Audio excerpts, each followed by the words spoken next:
Buongiorno fratelli, this is Vespucci and welcome to my COSA NOSTRA tour. We have some, shut up navigation, I'm trying to concentrate here.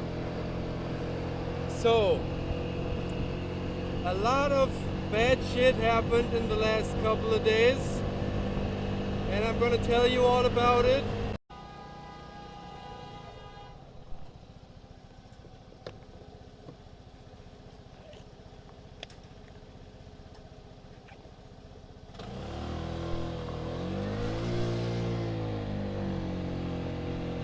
Okay, welcome guys.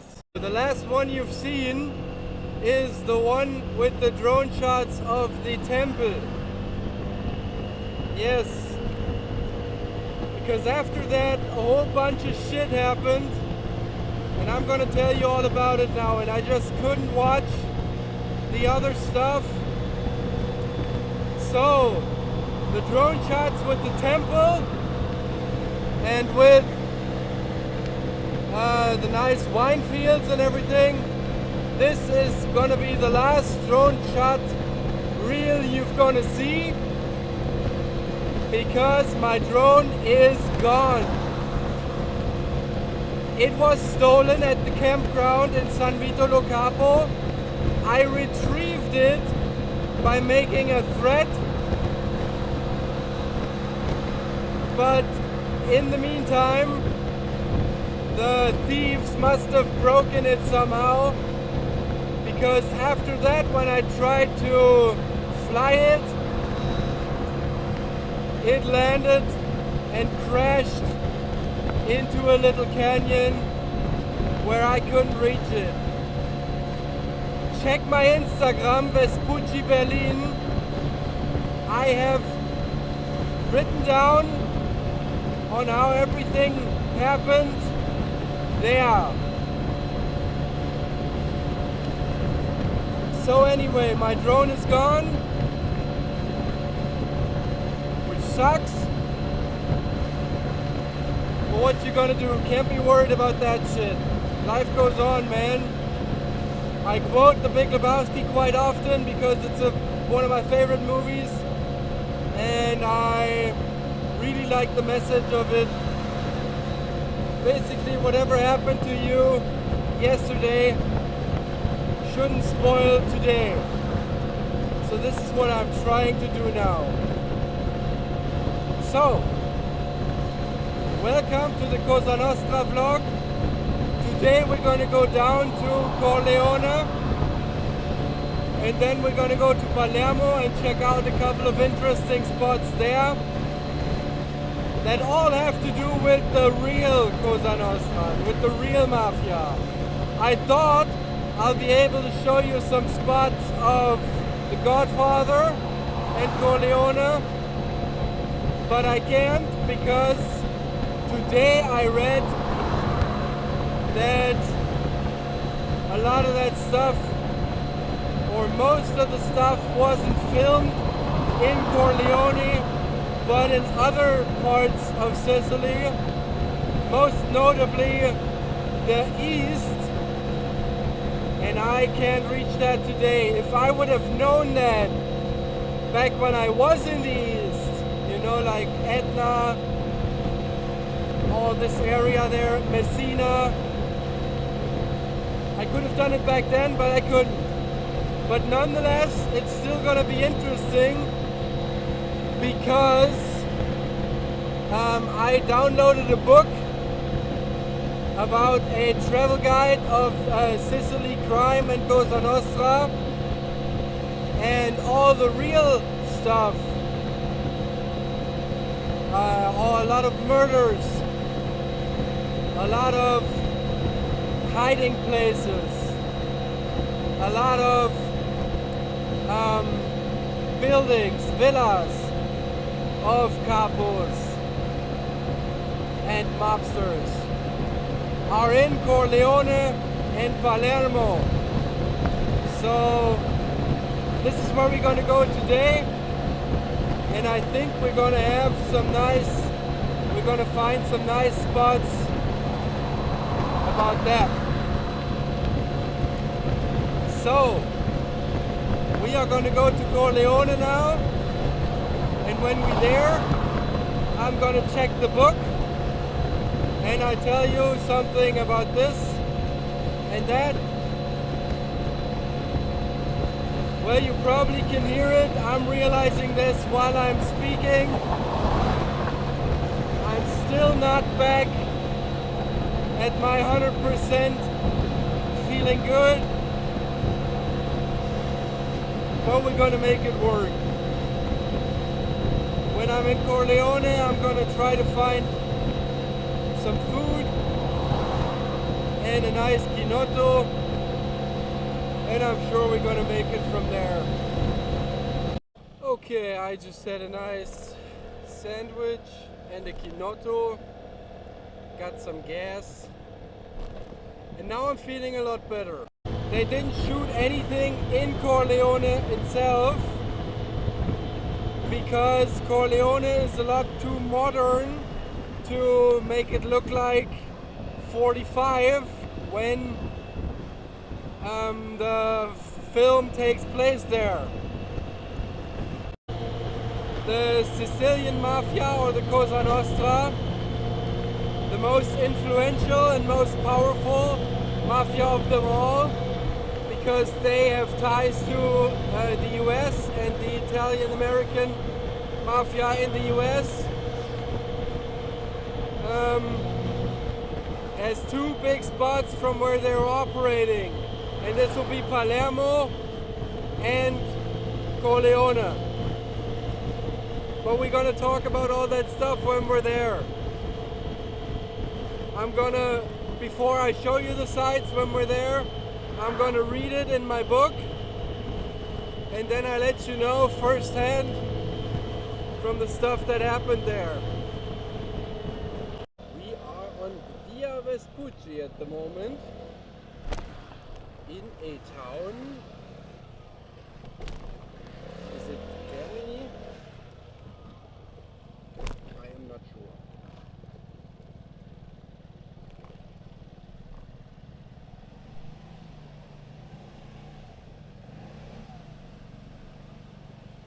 The whole mafia thing in Sicilia and in Italy as a whole is still a thing.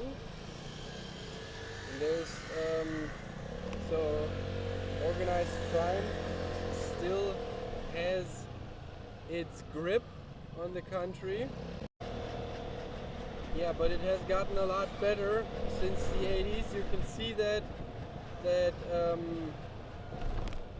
not too many murders are happening anymore, and a lot of people are fighting the mafia by trying to outsmart them with not financing them anymore. But it's actually a hard thing because Schutzgeld, bribing, is still a big thing. A lot of shops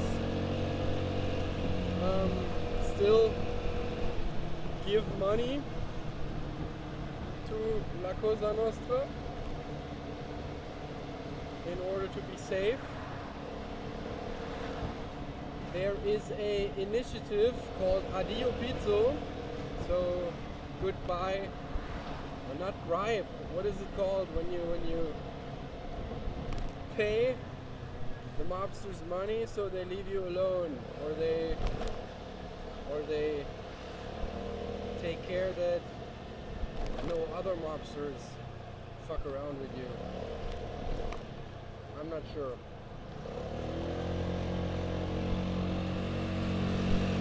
But anyway, the site Addio Pizzo has a map where you can see shops and all kinds of institutions that have vowed to not pay pizza. They say that a person who takes pizza is a person without dignity.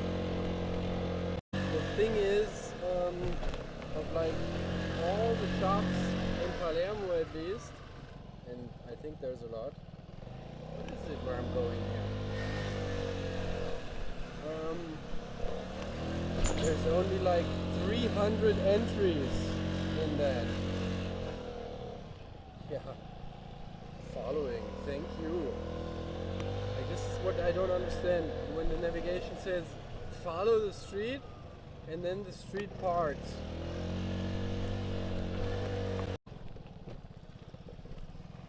What kind of street is that?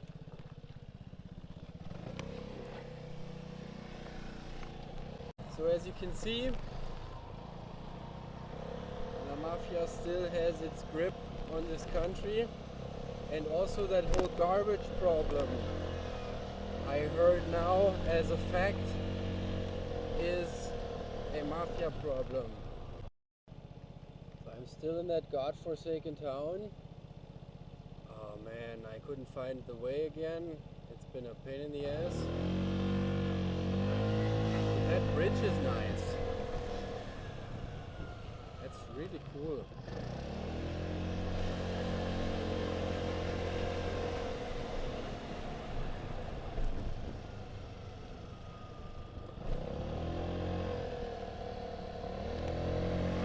We are in the Sicilian backcountry now.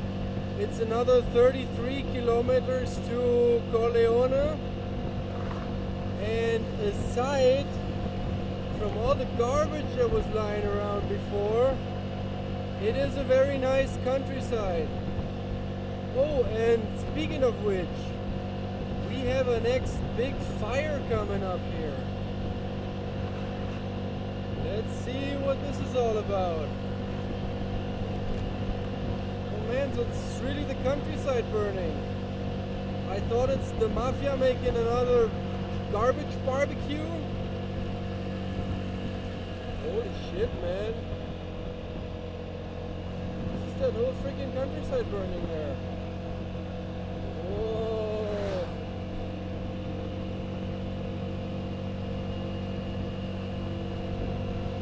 Crazy. Have you seen that? Wow. So yeah,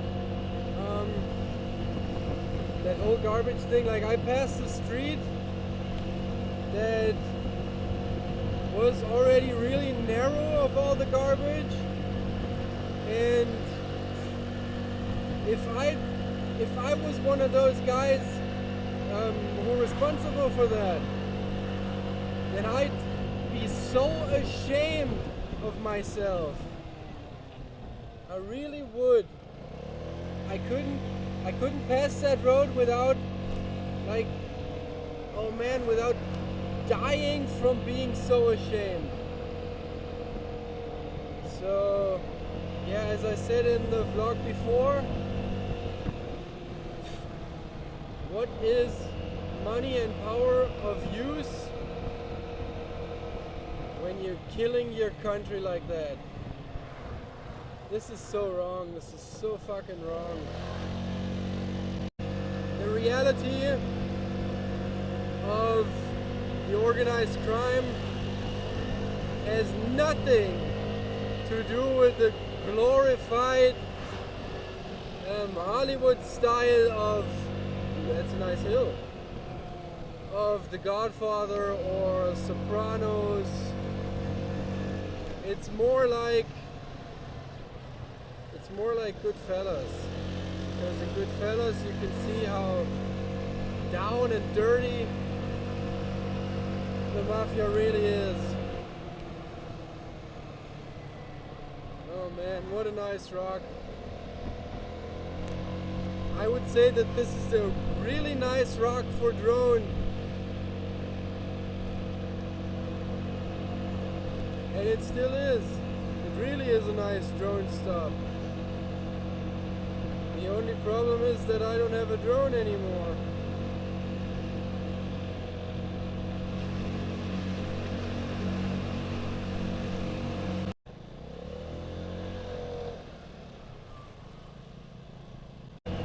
Countryside down here, close to Corleone, is really nice, very green, very fresh, so not as dry and hot as the other places I've been. I'm just realizing that there's a very nice lake down there. So we're back into the dry country now.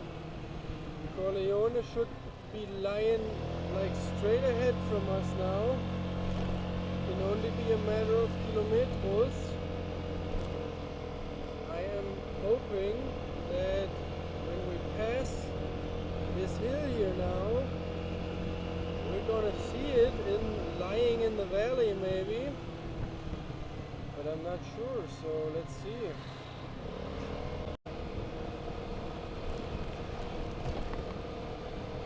No, still not here.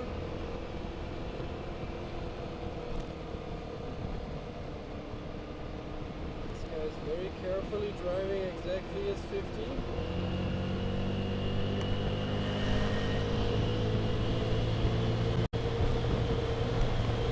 1 kilometer. Maybe now. Countryside is spectacular. It's really pretty. Here it is, huh?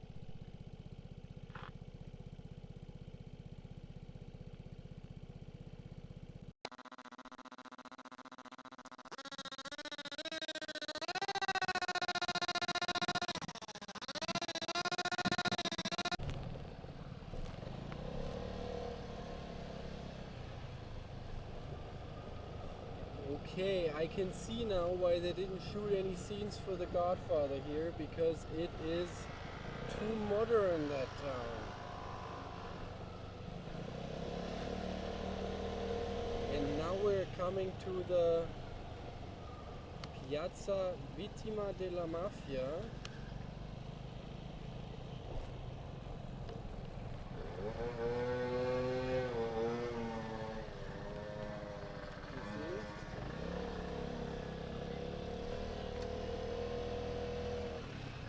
So the piazza for the victims of the mob.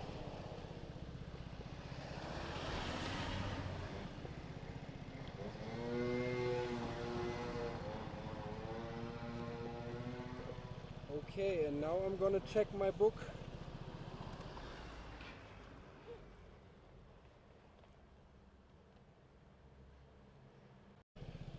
Okay fellas, so what we're gonna do now is, here in Corleone, we're gonna take a stroll through the city and go to Bernardo Provenzanos mountain hideaway. Bernardo Provenzano was a mafia boss or a capo who has lived in hiding for 45 years. And nobody was guessing, or there were some people suggesting he might be living in his hometown of Corleone, which turned out to be true. And he was captured on the 11th of April in 2006. Oh, that was wrong. Oh God. I don't like stray dogs. And he was captured on the 11th of April in 2006, and this is also the name of the road where his kind of a mountain hideaway used to be. So they renamed it because it was just such a big success It looks like we're gonna pass this cemetery. That is also an interesting spot, because mobsters and victims likewise have places there. Before they captured this guy, there was like a month-long surveillance going on, and it wasn't until they saw a ghostly hand of Provenzano grabbing a package when they realized he's really living there. That's a beautiful town.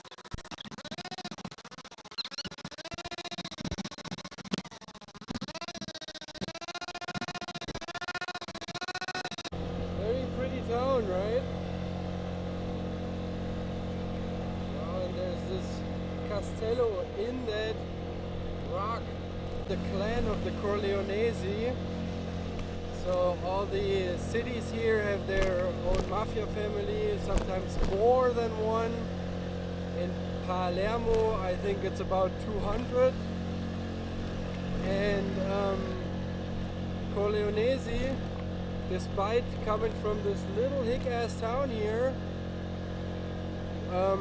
turned out to be the most successful and also most notorious, because the most violent in Cosa Nostra history.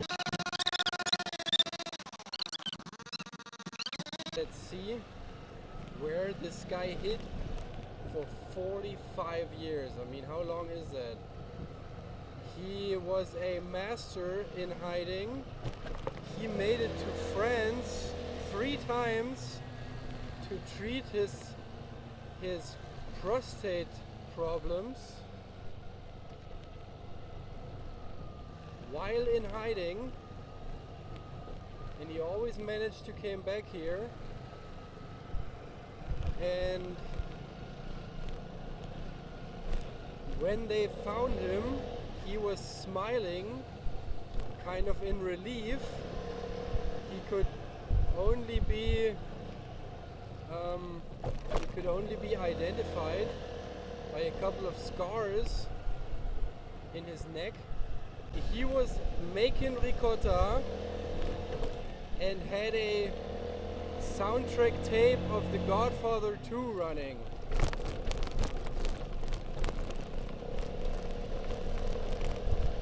That is cool. To the right? Okay.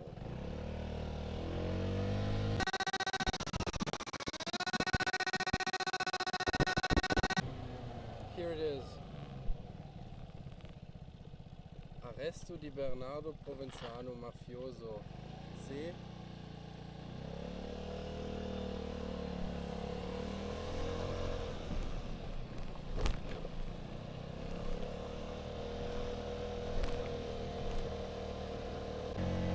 Okay, I thought there's only like one house on this road, but it's more.